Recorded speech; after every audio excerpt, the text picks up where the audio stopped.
And now sports with Chris Duerr from the Little Jess Chrysler Dodge Jeep and Ram Sports Desk. And tip top of the evening, everybody, and welcome to week 7 of the high school football season, where Halloween came a little early with lots of tricks and treats. On paper, this week did not offer a whole lot in the way of drama, but we ended up with some stunning results tonight, a couple of big upsets, and yes, a huge night for the Raiders and the Crimsons in the Ville. Indeed, Quincy Notre Dame trying to play its way to a Central State 8 divisional title tonight at the expense of the Crimsons in Jacksonville.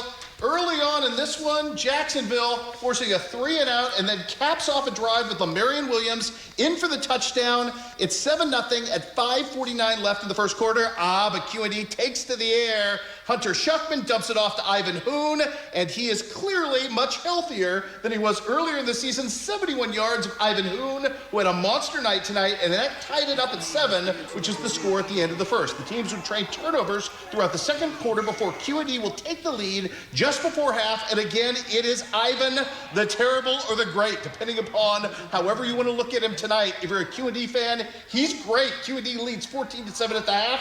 The Crimson will tie this one up with 8 to play in the third. Crucifixio Mitchell in with a 5-yard touchdown plunge, but late in the game, Ivan Hoon with his 4th touchdown of the night to put the Raiders up 35-21. I tell you what a way to debut in the Central State 8. The Quincy Notre Dame Raiders are in danger of running the table next week against Lincoln. They get the win tonight and look darn good doing it. 35-21. Hats off to Jack Cornell's club. Quincy High School tonight with a win over Sterling could clinch at least a share of the Western Big Six title. It was senior night for Caden Johannesson and the crew. Braden Little, oh man, he wasted little time in this one. 43 seconds into the game. My goodness, what a pass and what a catch by the amazing and incomparable Tykel Hammers. And just like that, it's a 7-0 lead for the Blue Devils. They're not done. The defense was just flat pounded tonight. Oh man, try to get to the boundary and you would pay the price. And then more fun as it's Tykel Hammers turning screens into dreams on the other end. Great block right there by Caden Johannesson. Just picking up yardage and setting things up for Jarius Rice, who's going to splash his way home from short distance to extend the lead for the Blue Devils. They're really just going to continue to attack all night long. What a first half for Braden Little and the crew. Should have got credited with another touchdown passing-wise right here, because Rico Clay takes this all the way down to the 1-yard line. He has suffered more of these just not getting credited for touchdowns than anybody, but Braden Little's going to do the rest. Colonel Little in for the score. All Blue Devils all the time. They do indeed clinch that share of the conference title. 63-6 is your final. We'll try to wrap that up on the road next week. Elsewhere tonight on the docket, we hope to have highlights of Macomb tonight against Elmwood Brimfield. They came in late, so we'll do that for you tomorrow on overtime, but not a good night for the Bombers as they lose a heartbreaker at Elmwood Brimfield. 31-28 is your final. They will attempt Will Macomb to break a 2-game losing streak coming up next week. Elsewhere in the docket, break up the Illini West Chargers. 4 straight for Jacob Calvin's squad as they take down Bureau Valley tonight and improve to 4-3 on the season. Elsewhere tonight, West Hancock and Knoxville in a basketball game. And Knoxville at last check with about 3 minutes left was leading this game 74-52, Ben. Also on the docket, Rushville Industry is into the postseason.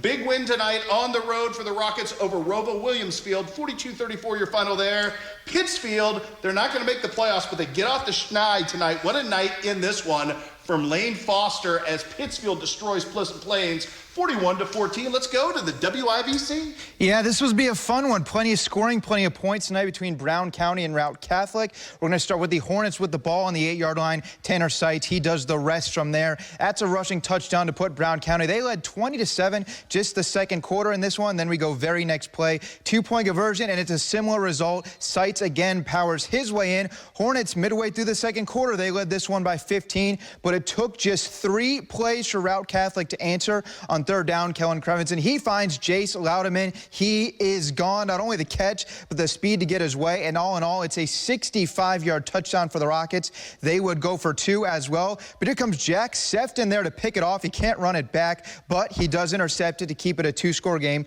22-13. Next drive on third down, getting into the backfield to force a tackle, Trey Gauze, and that forces a punt just before half. The Rockets a chance with more points. So here they come down 9. Crevison, a perfect pass to Dalton Brown along the sidelines to get things going. Then on just the very next play, we see Crevison go back to Louderman. And here comes Routt Catholic inside the red zone with just 12 seconds to go in the half. They would attempt a field goal, but guess what? An offsides would negate what would be a no-good try, so they're going to get another chance at it. And we'll see in just a second here when they line up again, it's blocked. How about Tice Fullerton? Looked like he jumped through the line on that one as Brown County would keep it up to 9 points after the return. And guess what? They would only extend the lead from there. They go on to win this one 60-39 was your final score. Brown County gets the win in this one at home. And now we're going to go to a Cam Point Central team that just saw that Routt Catholic squad just a week ago. And now they'll face Triopia at home tonight. And we start on defense for the Panthers. Caden Ekamp having none of that run as Central forces a punt to start the game out. And then here comes Central through the air on offense. It's Elijah Genenbacher. Check out this pass, and Nate Peters hits him in stride over the shoulder, and a quick 6-0 lead for the Panthers. They struck very easily in this one. Could have been 2 more on the 2-point conversion attempt, but a nice tackle by Triopia's Caleb Carpenter just gets him down short of the goal line, and it stays 6-0. Now back on defense for Central. 3rd down, nice hit coming here by Genenbacher. He can play both ways. That'll set up a 4th down try coming after the tackle. Trojans leave the offense on the field, and a bad idea because the Panthers were all over this run as Jace Wallace among those on the tackle. Central takes right back over on offense, and guess what? They go right back to work. Genenbacher to Tate Eichen as the Panthers inside the 5, and then on just the very next play, Genenbacher punches it in himself on the sneak. 2nd touchdown of the quarter. This one all Central 56-0, and with the win, they clinch a 5th straight WIVC title. Let's talk a little fun from the WIVC. Last night, Unity Payson a winner over Beardstown 26-12. I miscredited a touchdown last night. Apologies to Kendall Knox. That young man, great in space, had a 70-yarder. Good for him. Elsewhere tonight, Pleasant Hill Western falls to Calhoun as Calhoun bounces back from that stunning loss to Carrollton, and West Central jumps all over North Green tonight. 60-8 was your final. Hey, we had some trouble with our Hannibal tape tonight, so I'm going to show you one quick highlight here, and then we'll get you the rest tomorrow. How about this? On 4th down, it's Waylon Anders hooking up with Carter Reed, salvaging things right here with a beautiful touchdown catch. Hannibal was up 22-12 at the half. They got a game-opening kickoff return I hope to show you tomorrow. The tape's giving us some trouble, but Darian Washington just went nuts on the opening kickoff. Blew the doors open, did Hannibal in the second half, and win this game going away. The Pirates victorious in this one, as you can see by the final there, of 56-18. What a night in Shelby County. Man, I tell you what, it was senior night. South Shelby welcoming in Centralia. First Cardinal possession, 3rd long. Chase Mollering is going to go to the air, and man, I tell you what a pickoff right there to set things in motion. A little tip, a little back action, and Centralia was in business. It's going to set up Charlie Robinson. He's going to set the tone early in this one with a big 19-yard scramble to start the wheels in motion, and then on 3rd down and long, great tackle right here by Preston Elson, forces 4th and 2. Ethan Ross is going to take advantage of that and go to work in this one as Mr. Ross is going to score and make it 8-0 at that point. Defense was good from both teams from that point forward. Aiden Magruder as good as anybody you'll find in the cannon. Tackle for loss right there. 2nd quarter, the South Shelby offense finally gets it going. Their deepest penetration of the first half to the 17-yard line, thanks to this Chase Mollering to Owen Steve pass that gets them down to the 17. But just a bit later, it's Luke Woltamate with the interception right here on 4th down, and Centralia is going to go to work. Check out Ethan Ross on the deception right here. He's going to plunge his way in for the score in just a second. As you will see some great defense here. Not an interception, but a tip away by Woltamate that ended South Shelby's drive attempt. They punt, and here comes that Ethan Ross touchdown I was talking about. In for the score right there as he fools everybody with this one, taking it one way and going the other. What a night for Ian Tuggle. Nobody could block him, and South Shelby tastes defeat for the first time this season. 28-14 your final in favor of Centralia, and as I mentioned, the tuggle and struggle is real. Elsewhere in the docket in the cannon tonight, big time win in overtime for Clark County on the road at Palmyra. Never could find a Highland-Macon final for you. We do apologize on that. Monroe City upset on the road tonight at Lawson. Ben, Putnam County, Scotland County. Yeah, both teams enter this one at 3-3. Only one, though, can come out above 500.